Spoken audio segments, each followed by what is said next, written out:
नमस्कार, मैं हूं आपके साथ नम्रता शर्मा।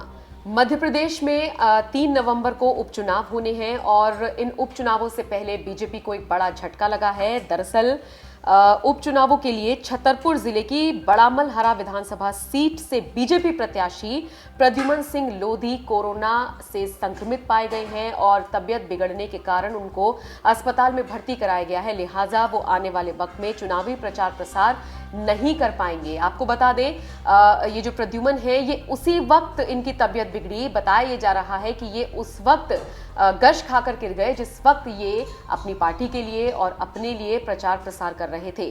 फिलहाल उनको अस्पताल में भर्ती कराया गया है और जो डॉक्टर्स की रिपोर्ट आई है उसमें उनके लिवर में कुछ प्रॉब्लम बताई गई है जिसका इलाज अभी चल रहा है।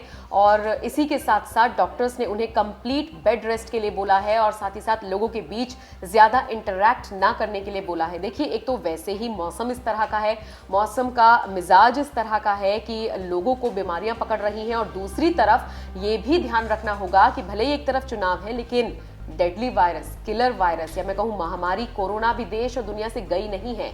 ऐसे में सोशल डिस्टेंसिंग और मास्क को पहनने का ध्यान भी आपको रखना होगा।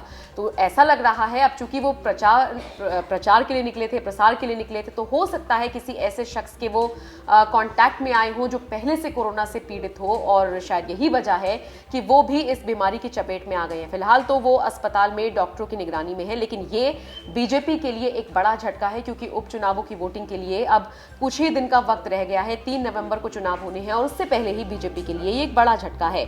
अब मैं आपको ये भी बता दूं कि लोधी की तबियत बिगड़ने के बाद मध्य प्रदेश के मुख्यमंत्री शिवराज सिंह चौहान ने क्या लिखा है। उन्होंने लिखा, हमारे साथ ही बड़ामल हरा विधानसभा सीट के प्रत्याशी प्रद्युमन सिंह लोधी के अस्वस्थ होने का समाचार मिला। ईश्वर आपको शीघ्र स्वस्थ करे और आप पुनः जनसेवा के कार्य में नई ऊर्जा के साथ वापस लौटें। तो ये बीजेपी के नेता शिवराज सिंह चौहान और जो मुख्यमंत्री हैं उन्होंने कहा है। साथ ही साथ तमाम बीजेपी के नेता प्रद्युमन के जल्द से जल्द ठीक होने की दुआ कर रहे हैं। वैसे आपको ये भी बता दें, प्रद्युमन इससे पहले कांग्रेस पार्टी में थे और अभी कुछ ही महीनों पहले उन्होंने कांग्रेस पार्टी का दामन छोड़ के बीजेपी का दामन थामा था।